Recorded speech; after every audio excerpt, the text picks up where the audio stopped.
নমস্কার বন্ধুরা, অপু রান্নাবাটি চ্যানেলে আপনাদের স্বাগতম। আজকে আমি বানিয়ে দেখাবো পটল চিংড়ি। এখন টাটকা টাটকা পটল পাওয়া যাচ্ছে, তার সঙ্গে চিংড়ি দিয়ে বানিয়ে নিলে দেখে নিন কেমন করে বানাচ্ছি।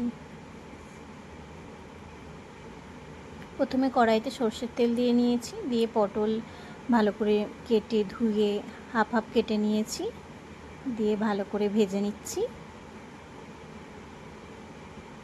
আমি ওই 300 গ্রাম মতো পটল নিয়েছিলাম, দিয়ে ভালো করে ভেজে নিচ্ছি নুন হলুদ দিয়ে ভেজে তুলে রাখছি। দিয়ে এবার আলু ভেজে নিচ্ছি।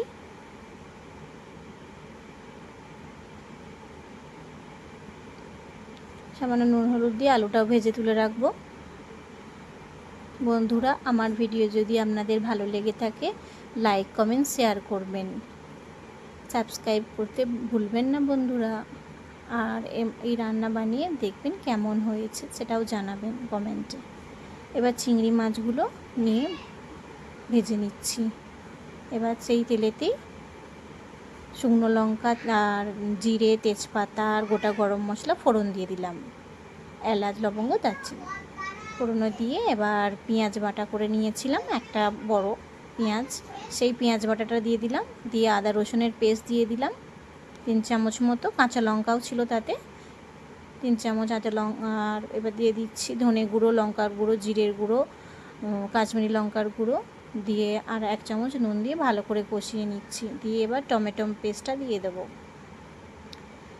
সমস্ত টমেটোটাই দিয়ে দেবো। ওই একটা গোটা বড় টমেটো ছিল, সেটা পেস্ট বানিয়ে নিয়েছিলাম, সেটাই দিয়ে দিলাম।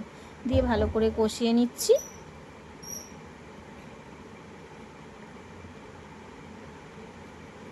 ততক্ষণ কষাবো যতক্ষণ না মশলা থেকে তেল ছেড়ে দেয়।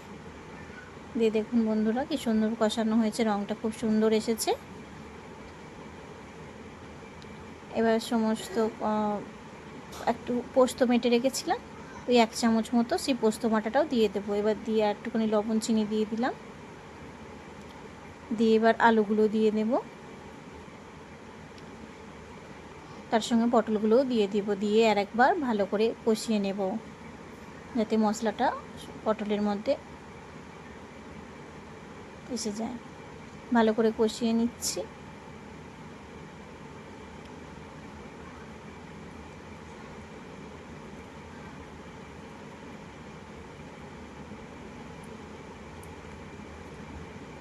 এবার বন্ধুরা দেখুন ভালোভাবে কষানো হয়ে গেছে। পাশে একটা সসপ্যানে গরম জল বসিয়েছিলাম, কুসুম কুসুম গরম জল ঢেলে দিলাম।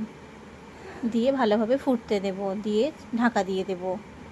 এবার কিছুক্ষণ পর ওই 15 মিনিট পর দেখলাম যে আলু পটল সিদ্ধ হয়ে গেছে, তখন ওই চিংড়ি ভাজাটা দিয়ে দিলাম।